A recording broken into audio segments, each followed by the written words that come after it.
Hi friends, welcome to Kavita's Kitchen. இன்னைக்கு நம்ம கிச்சன்ல பிரெட் பஜ்ஜி தான் செய்ய போறோம். வாங்க இப்போ இந்த பிரெட் பஜ்ஜி எப்படி செய்யறதுன்னு பார்க்கலாம்.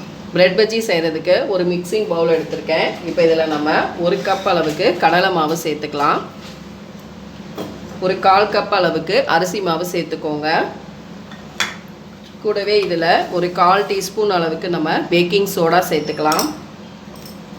அதுக்கப்புறமா ஒரு 1/2 டீஸ்பூன் அளவுக்கு நம்ம மிளகாய் தூள் சேர்த்துக்கலாம்.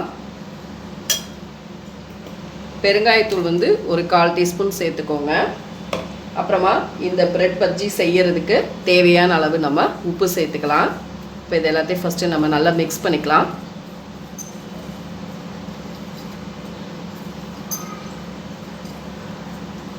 இப்போ தண்ணி சேர்த்துட்டு நல்லா நம்ம மிக்ஸ் பண்ணிக்குவோம். ரொம்ப தண்ணியா நீங்க கரைச்சிட கூடாது. அப்புறம் நமக்கு பிரெட் வந்து டிப் பண்ண முடியாது.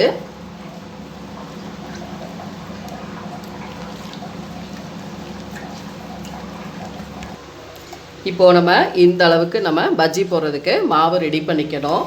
நான் இன்னைக்கு வந்து ஒரு 4-5 ஸ்லைஸ் வந்து பிரெட் வந்து கிராஸா நான் கட் பண்ணி வச்சிருக்கேன். இந்த மாதிரி நீங்க கிராஸா கட் பண்ணி எடுத்துக்கோங்க. இப்போ அத நம்ம ஆயில்ல ஃப்ரை பண்ண ஆரம்பிச்சிரலாம். இப்போ நமக்கு பிரெட் பஜ்ஜி போட்டு எடுக்கிறதுக்கு ஆயில் ரெடியாக இருக்குது. ஆயில் வந்து ஹீட் ஆயிடுச்சு. இப்போ நம்ம இந்த மாதிரி பிரெட் பீஸ் எடுத்து இதில் டிப் பண்ணி அப்படியே உள்ள எண்ணெய்க்குள்ளே நம்ம போட்டுற வேண்டியதுதான்.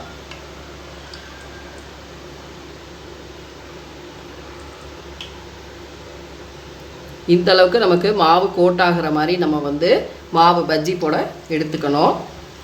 ரொம்ப நீங்கள் தண்ணியாக கரைச்சிட்டிங்கன்னா அப்புறம் பிரெட்டில் வந்து மாவு ஒட்டாது.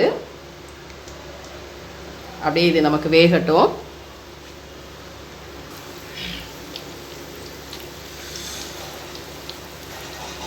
அப்படியே நம்ம மெல்லமாக திருப்பி விட்டுக்கலாம்.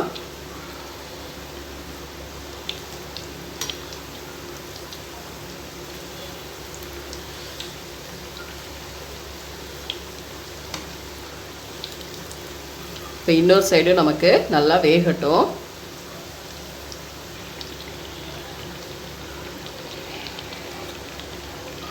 இப்போ நம்ம எடுத்துக்கலாம் ஃப்ரெண்ட்ஸ்.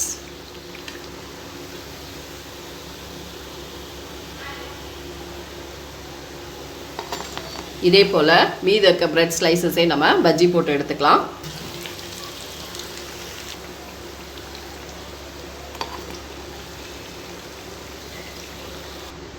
ஃப்ரெண்ட்ஸ், நமக்கு சூப்பரான ஒரு ஈவினிங் ஸ்நாக்ஸான பிரெட் பஜ்ஜி குயிக்காக ரெடி பண்ணியாச்சு. கண்டிப்பாக நீங்களும் இந்த பிரெட் ரெசிபியை கண்டிப்பாக செஞ்சு பாருங்கள். சூப்பராக இருக்கும். செஞ்சு பார்த்துட்டு என்னோடய வீடியோஸை லைக் அண்ட் ஷேர் பண்ணுங்கள். மறக்காமல் கவிதாஸ் கிச்சனுக்கு சப்ஸ்கிரைப் பண்ணிக்கோங்க. கூடவே பெல் பட்டனை கிளிக் பண்ணிக்கோங்க. அப்போ தான் நம்ம போகிற வீடியோஸ் எல்லாமே உங்கள் நோட்டிஃபிகேஷனுக்கு வரும். இந்த ரெசிபி நல்லா டேஸ்டியாக நல்லாயிருக்கும். ரொம்ப குயிக்கான செஞ்சிடலாம். ஓகே ஃப்ரெண்ட்ஸ், அடுத்த வீடியோவில் உங்களை சந்திக்கிறேன். தேங்க்யூ.